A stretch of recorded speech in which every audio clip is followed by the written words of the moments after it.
అందరికీ నమస్తే. ఓ మంచి మాట ఛానల్‌కి స్వాగతం. ఈ సంవత్సరం ఎల్బీ స్టేడియంలో రామదాసు జయంతి ఉత్సవాలు అంగరంగ వైభవంగా జరిగాయండి. స్టేట్ గవర్నమెంట్ ఆధ్వర్యంలో శ్రీమతి పుంజ్యాల అలేఖ్య గారి ఆధ్వర్యంలో బ్రహ్మాండంగా జరిగాయి. దీనంతటికీ కారణం ఆవిడే. ఈ సంవత్సరం కోటి గారు రావటం చాలా ఆనందదాయకం. ఆయన రాకతోటి స్టేడియం అంతా ప్రత్యేక కళ సంతరించుకుంది.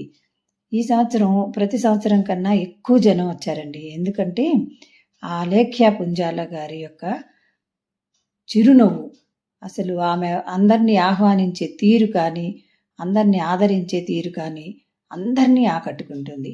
అంత మంచి కళాకారిణి, గొప్ప కళాకారిణి అయినా కూడా నిగర్వి కావటం వల్ల, అందరినీ సాదరంగా ఆహ్వానించటం వల్ల, ఆమె చిరునవ్వుతోనే ప్రోగ్రాం అంతా అయ్యే వరకు అలాగే ఉంటారు.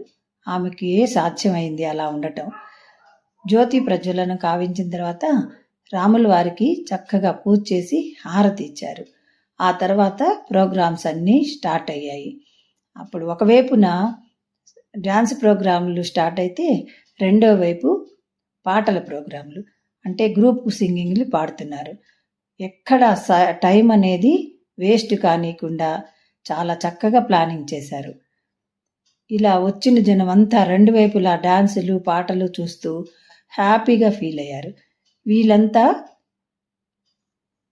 నవరత్న కీర్తనల్ని సామూహికంగా పాడటానికి రెడీగా ఉన్నారు.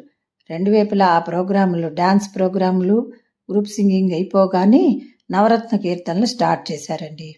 ఎక్కువ టైం అనేది ఎక్కడా వేస్ట్ కాలేదు.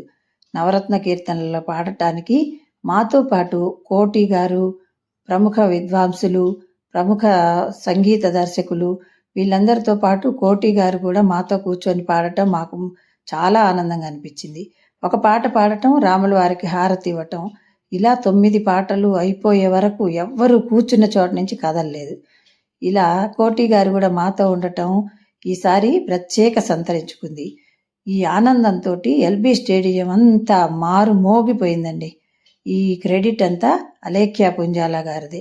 ఆవిడ కూడా కోటి గారితో పాటు కూర్చున్నారు. ఈవిడతో పాటు హరిప్రియ మొదలైన సంగీత విద్వాంసులు కూడా. నిజంగా ఈ ప్రోగ్రాంలో పాల్గొన్న వాళ్ళు, చూచిన వాళ్ళు ధన్యులేనండి. అతిశయోక్తి ఏం కాదు. తప్పకుండా నెక్స్ట్ ఇయర్ మీరు పాల్గొనండి. Thank you for watching.